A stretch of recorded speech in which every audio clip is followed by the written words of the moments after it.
Donc ça, elle s'en occupe. Je crois qu'elle prend tout le stock. Vous pouvez Les lendemains de la Journée internationale des droits des femmes.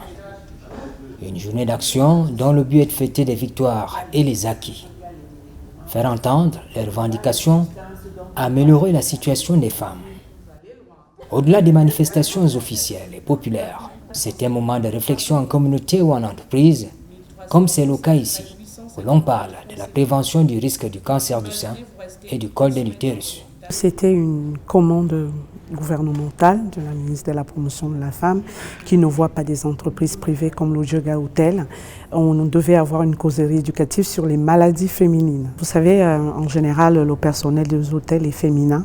Nous sommes au lendemain de la Journée internationale de la femme, donc il fallait sensibiliser ces dames qui travaillent dur sur les risques liés au cancer du col de l'utérus et au cancer du sein, qui sont des maladies principalement causées par les facteurs génétiques, les facteurs sociaux, environnementaux et par le stress qu'elles subissent au quotidien. La causerie éducative est techniquement animée par Véronique Lehmann, chargée des missions au siège de l'assistance publique des hôpitaux de Paris, auteur du livre « La diplomatie sanitaire pour une causalité d'accès aux soins ». À ses côtés, l'association franco-camerounaise pour la santé de la mère et de l'enfant, un regroupement créé depuis septembre 2006. C'est une association qui a pour objectif de faire la prévention de la mortalité maternelle et infantile. Et parmi les activités qu'il mène, il y a la formation qui est souvent transmise lors des congrès tels que celui qui se prépare en ce moment, qui aura lieu à Goussainville du 3 au 9 juin. Et parmi les thèmes les plus abordés, dont l'un faisait partie de cette causerie éducative, c'est la prévention et la prise en charge des cancers des femmes, particulièrement le cancer du col de l'utérus et le cancer du sein.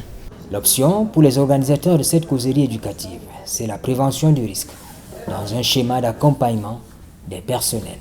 Nous n'avons pas fait que cela.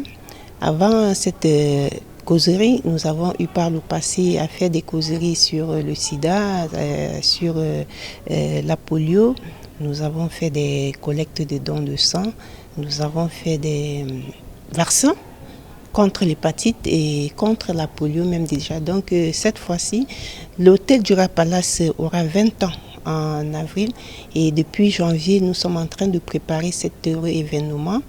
Donc c'est dans le cadre de cette activité que nous avons commencé par la sensibilisation des femmes au sujet du cancer du sein et du col de l'utérus, surtout que c'est un mal qui fait beaucoup de ravages de nos jours.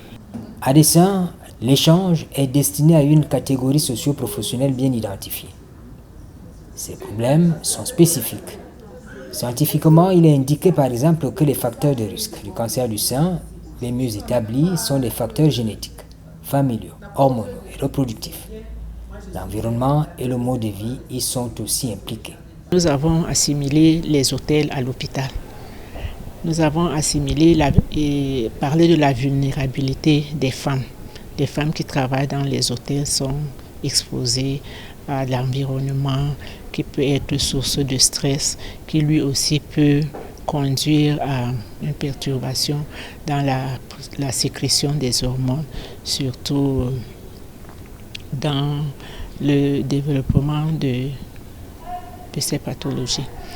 On a parlé du cancer du sein, le cancer du sein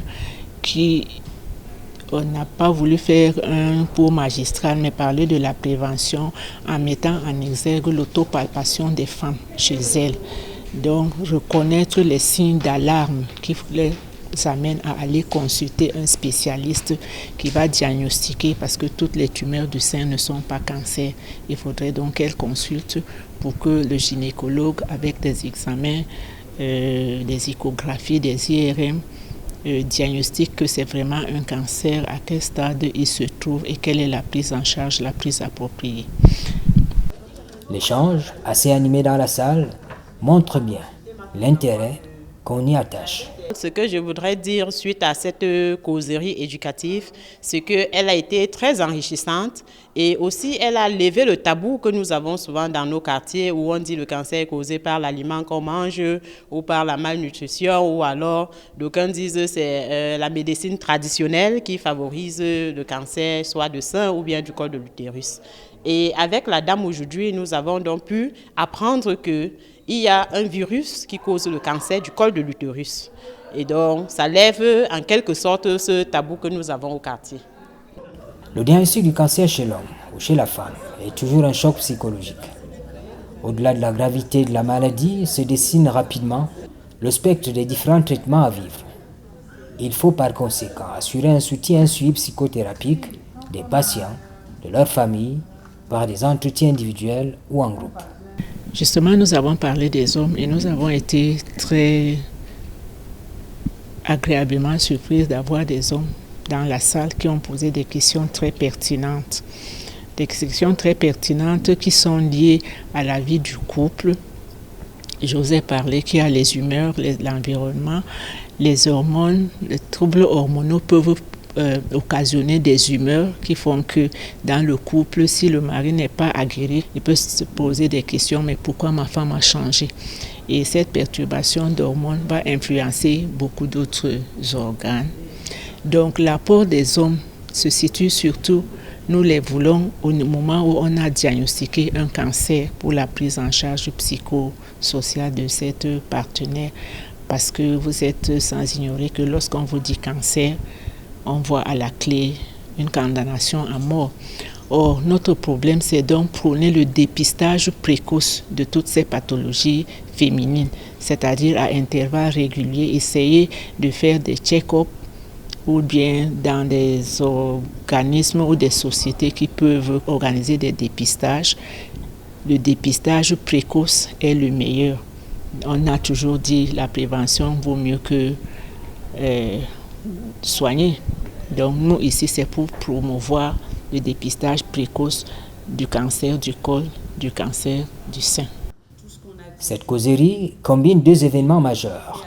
La Journée internationale des droits des femmes du 8 mars dernier et le 6e congrès franco-camerounais de gynécologie obstétrique et périnatalité qui se tient au mois de juin en France.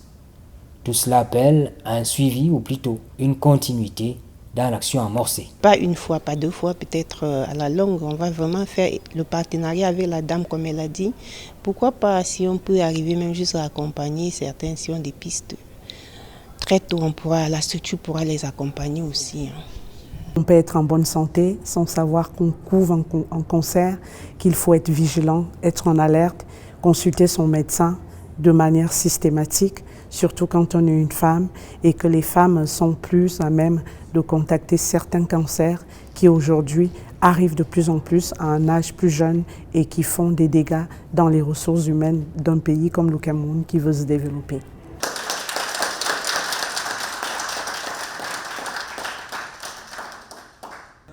Tout cancer peut entraîner des répercussions psychologiques chez le patient et son conjoint. Il faut néanmoins déterminer les liens entre le niveau de détresse psychosociale de chacun des deux partenaires, les caractéristiques socio-démographiques et cliniques des patients, ainsi que l'ouverture à la communication autour de la maladie.